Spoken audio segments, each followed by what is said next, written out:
ममालिक ने 2023 में वीज़ा की मुस्तरद की गई दरखास्तों के मद में लाखों पाउंड्स और यूरोस कमाए। पाकिस्तानियों ने बरतानिया की सिफारत खाने की जानिब से मुस्तरद की गई दरखास्तों पर 5,30,000 पाउंड से खर्च किए। पाकिस्तानियों के वीजे मुस्तरद करके बरतानिया ने 2023 में 1 अरब 87 करोड़ रुपए से जायद कमा लिए और पाकिस्तानियों के वीजे मुस्तरद करके जो है वो 5.3 मिलियन पाउंड्स बनते हैं जो यूके ने कमाए हैं। कि जो यूरोपीय यूनियन है उसने भी पाकिस्तानियों के वीजे मुस्तरद कर करके डिनाई कर करके कुछ तकरीबन 99 करोड़ और 86 लाख रुपए कमाए हैं। ग्रेट ब्रिटेन बरतानिया ने पाकिस्तान को रेड लिस्ट में डाल दिया। अब पाकिस्तान में ये बहस शुरू हुई है कि क्या बरतानिया ने हमें रेड लिस्ट में इसलिए डाला है पॉलिसी या खारजा पॉलिसी की वजह है। ये तो मुझे नहीं पता, लेकिन ये बहुत गलत किया उन्होंने कि उन्होंने पाकिस्तान वगैरह को बैन कर दिया। बहुत गलत किया यूके ने ना आज पाकिस्तान और दूसरी कंट्रीज को बैन कर दिया कि बाहर आने के लिए। क्यों किया ऐसा?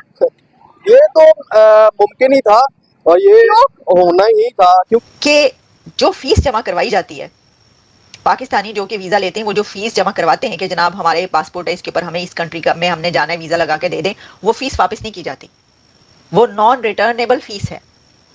तो अगर आपने 20,000 30,000 50,000 कहीं पर जमा करवाए कि जी हमें आपका वीजा चाहिए, तो वो लगे या ना लगे आपको वो रकम वापस नहीं मिलेगी। पाकिस्तान को इस लिस्ट में डाला गया है, ये है वो सवाल जिसको पाकिस्तान के लोग भी पूछना चाह रहे हैं और ब्रिटिश गवर्नमेंट से भी इस बारे में जो है वो बात हुई है।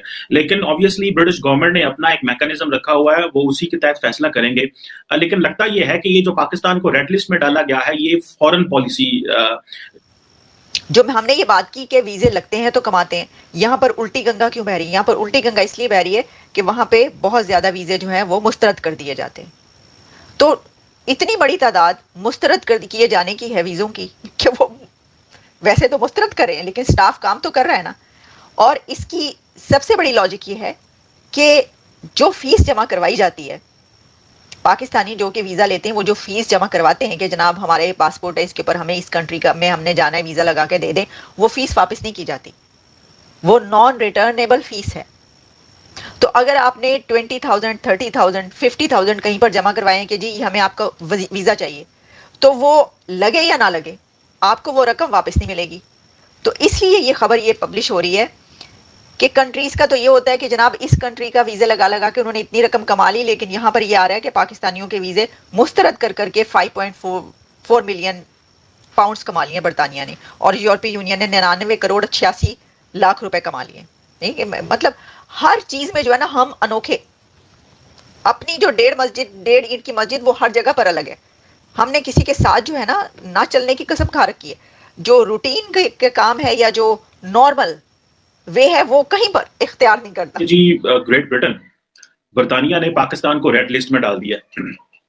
अब पाकिस्तान में ये बहस शुरू हुई है कि क्या बरतानिया ने हमें रेड लिस्ट में इसलिए डाला है कि ये कोई फॉरेन पॉलिसी या खारजा पॉलिसी की वजह है।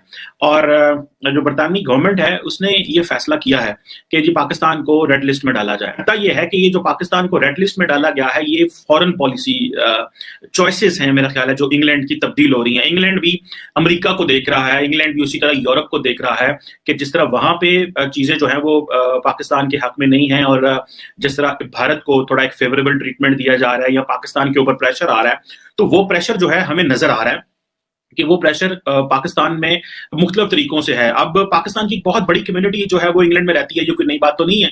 और वो जो कम्युनिटी है वो बड़ी कंसर्न है कि वो जारी बात है जो लोग ग्रेट ब्रिटेन का आते जाते हैं जिनके पास पासपोर्ट्स हैं और वो इंग्लैंड में और आयरलैंड में आना है उन्होंने, अब उनके लिए कहा गया है कि जी वो उनको जारी बात है जो ब्रिटिश अथॉरिटीज हैं उनके लिए एक अलहदा बंदोबस्त करेगा।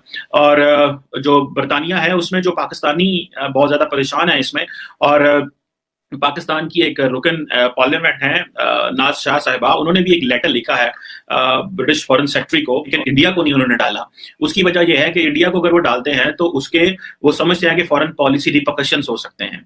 और पाकिस्तान जो है उसको इसलिए डाल दिया क्योंकि शायद पाकिस्तान की इतनी फॉरेन पॉलिसी इतनी एक्टिव नहीं है और हमारी जो पॉलिटिकल लीडरशिप है वो भी इंगेज्ड नहीं है।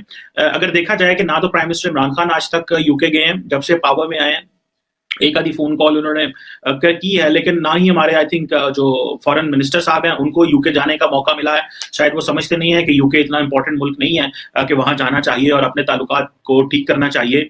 एक तरफ तो हमें पता है कि अमेरिका के साथ हमारे ताल्लुकात खराब हैं, फ्रांस के साथ हमने खुद कर लिए हुए हैं, ग्रेट ब्रिटेन को हम लिफ्ट नहीं कराते और समझते हैं कि ये वो ममालिक हैं जो शायद अपनी फॉरेन पॉलिसी जो है वो हमारे साथ इंगेज रखेंगे या कोई मामला खराब नहीं होंगे। लेकिन अनफॉर्चुनेटली ये हमें पता चल रहा है कि जो ग्रेट ब्रिटेन है वो अमेरिका को ही फॉलो कर रहा है, और क्योंकि ग्रेट ब्रिटेन इटसेल्फ अंडरस्टैंड्स के जो नई इंडो पैसिफिक में तब्दीलियां आ रही हैं उसमें भारत का ज्यादा रोल आ रहा है, और ग्रेट ब्रिटेन ही वो मुल्क था जिसने D10 प्रपोज किया हुआ है, जिसमें वो भारत को इंक्लूड कर रहे हैं 10 डेमोक्रेसीज के अंदर, जो बेसिकली जो एक ग्रुप बनाना चाह रहे हैं कि G7 तो ऑलरेडी मौजूद था लेकिन हम D10 को भी इंपॉर्टेंट बनाएं। सो उसमें इंडिया को वो लेके आ रहे हैं, उसमें चले साउथ कोरिया को वो लेके आ रहे हैं, ऑस्ट्रेलिया में उसको लेके आ रहे हैं। लेकिन इसके साथ साथ ये भी देखना है कि क्या पाकिस्तान जो है वो अपने आप को क्यों अपनी फॉरेन पॉलिसी, बरतानिया इससे पहले तकरीबन 35 ममालिक को रेड लिस्ट में डाल चुका है, 4 ममालिक और हैं जिनको वो डाल रहे हैं, जिसकी वजह से अब ये लिस्ट 39 पे चली जाएगी और ये 9 अप्रैल से ये फैसला जो है वो लाहक होगा, इम्प्लीमेंट होगा। सो पाकिस्तान जो है उसको जो ग्लोबल बदलती हुई सूरत हाल है उसमें एक जो अपनी ऑफेंसिव फॉरेन पॉलिसी है या जो पब्लिक डिप्लोमेसी। दोस्तों मुझे उम्मीद है कि ये वीडियो आपको पसंद आया होगा। वीडियो पसंद आया तो प्लीज़ हमारे यूट्यूब चैनल सोच टाइम्स को जरूर सब्सक्राइब करें। अगर फेसबुक पे देख रहे हैं तो पेज को भी जरूर फॉलो करें। मैं आपको बता दूं सोच टाइम के साथ आप लोग हर दिन एक खबर को देखेंगे। यहाँ पे आपको काफ़ी सारे अलग अलग टॉपिक को कवर किया जाता है, जहाँ पे हम पाकिस्तानी मीडिया रिएक्शन, अगर कोई भी इंडिया में घटना घटे उस पे हो या फिर यहाँ पे इंडिया में कोई घटना घटे तो उसके रिलेटेड भी वीडियो डालते हैं। उसी के साथ साथ हमारे इस चैनल पे आपको कई सारे शो देखने को मिलते हैं, जैसे सोच टाइम बुलेटिन, जहाँ पे पूरे दिन में कोई भी घटना घटता है तो उसको हम प्रॉपर आपको एक्सप्लेन करके समझाएंगे। और उसी के साथ साथ मैं आपको बता दूँ आपको यहाँ पे सोच टाइम शो देखने को मिलता है जो कि रोज़ आपको शाम को देखने को मिलेगा। उसी के साथ साथ आपको कई सारे जैसे हिस्टोरिकल टॉपिक हो या फिर हो यहाँ पे डेली का सैटरडे लेट नाइट शो, जहाँ पे सोशल मीडिया पे चलने वाले कोई भी ट्रेंडिंग टॉपिक के बारे में बात करेंगे। ये काफ़ी ज़्यादा हमारा जो चैनल है वाइब्रेंट होने वाला है, काफ़ी बेहतरीन आपके लिए ऑप्शन होगा। तो हमारे चैनल को एक बार जरूर विजिट करेगा। आप ये वीडियो यहाँ तक देख रहे हैं एक बार जरूर सोच टाइम को विजिट करें और सब्सक्राइब करें। इस चैनल को आप सब्सक्राइब करने के बाद मेरे हिसाब से और किसी भी चैनल को आपको सब्सक्राइब करने की जरूरत नहीं है, क्योंकि यहाँ पे आपको हर एक टॉपिक के रिलेटेड वीडियो देखने को मिल जाएगा। तो प्लीज़ सोच टाइम्स को जरूर सब्सक्राइब करें।